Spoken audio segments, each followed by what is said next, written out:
Katherine, and we are in the hard copy part of the plant. So she's going to tell us a little bit about what she does and some of these records that you see here in front of us.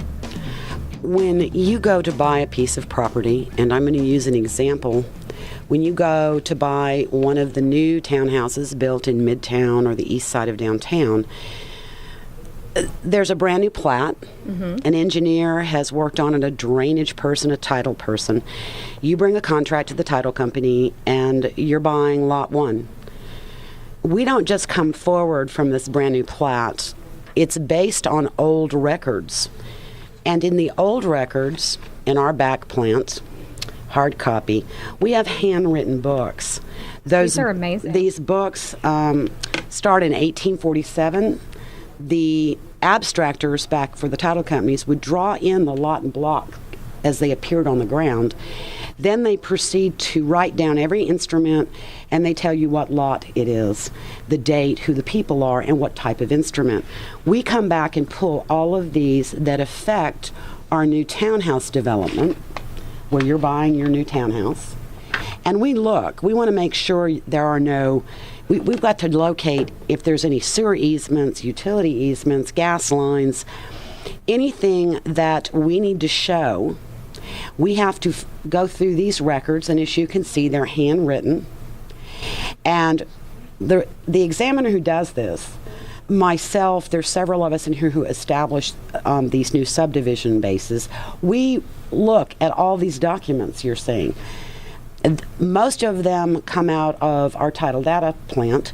Some of them, however, were not filmed, and we get those off the microfilm in the back.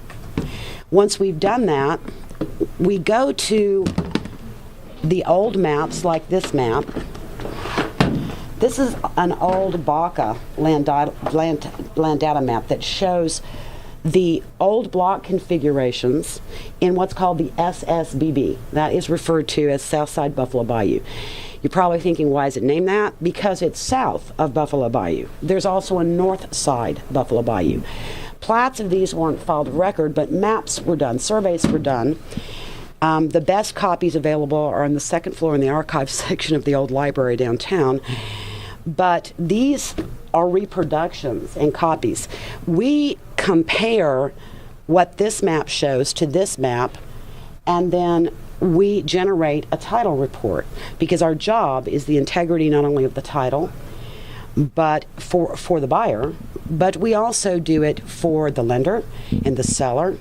It's our responsibility to make the closing process and your purchase as trouble-free and pleasant as possible, but it does require a lot more work than just keying something in a computer and waiting for a printout. There is a tremendous amount of reading involved. Yeah, you actually do a lot of research here, pulling these books and finding these documents. Yes, ma'am. It's very interesting, and it looks like a lot of work, and I think a lot of realtors don't realize what you're going through to find this title information. I've done, this morning for my job, I've done 2 commercial tracts that are platted as reserves, and I had to read 1,400 pages of real estate documents before you came to talk to me. Okay, and this is for commercial people. You read a lot of documents, and it's our responsibility to make sure that if there is a problem, we address it on the commitment so that it can be resolved prior to closing and doesn't ambush someone after they've purchased that property. What's the longest time frame it's taken you to put together a title commitment on a property? 3 months. I'm doing an 81-mile pipeline that crosses 3 counties, and I'm still typing. So, yeah. 3 months is a long time. Yes, it is. And the woman that I share an office with, she's also commercial. She has done a project that took 3 months because it involved 150 condominiums with separate owners for each condo. Oh, wow. And we have to run those names. We run them through the National Security Index. We run them for involuntaries like abstracts of judgments, federal tax liens, and state tax liens, and bankruptcy. And it takes a long time because if you have a common name like, John R. Smith, we have to obtain the Social Security number and then start eliminating what doesn't apply. So it isn't as... And many of them have co-owners if they're husband and wife. That's now you have correct. 2 people to research. And in today's age, we have co-tenants where you might have 3 people who are totally unrelated who've gone in and invested in like a 3-story townhouse together. or they formed a limited partnership and they've purchased a tract to build an office building on or a restaurant. When we do property that involves business entities, we have to check the Secretary of State to see that they actually exist.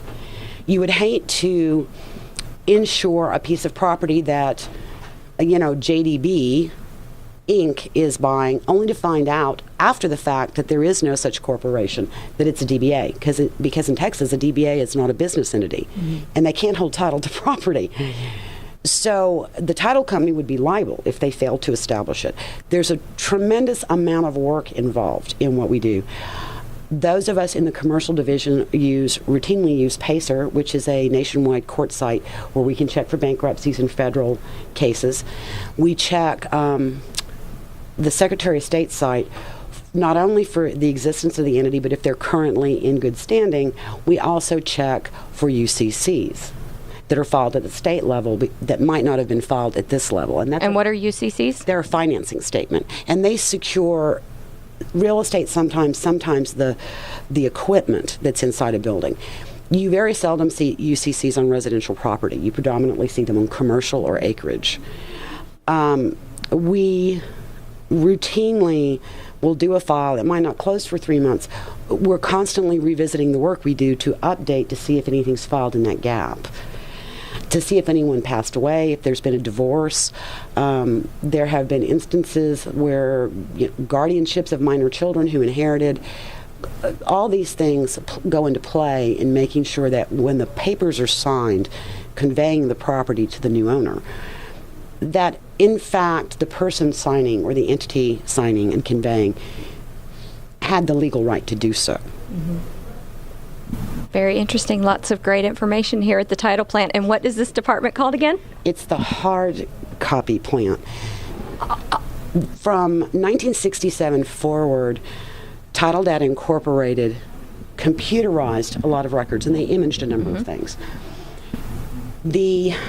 You can run that forward, but in order to get prior to that, you have to visit the back plants. They have a back plant. It was the old American Title back plant, and it's books like these that are filmed. But this is a different back plant, and it's the remarks that make a difference. You will see where people have made remarks. When we do acreage in these books, the abstractors who posted these documents would put things down like, this is out of Joe Smith's tract, see blah blah blah for a prior deed. So the notes of those people help, and those didn't always go into the system.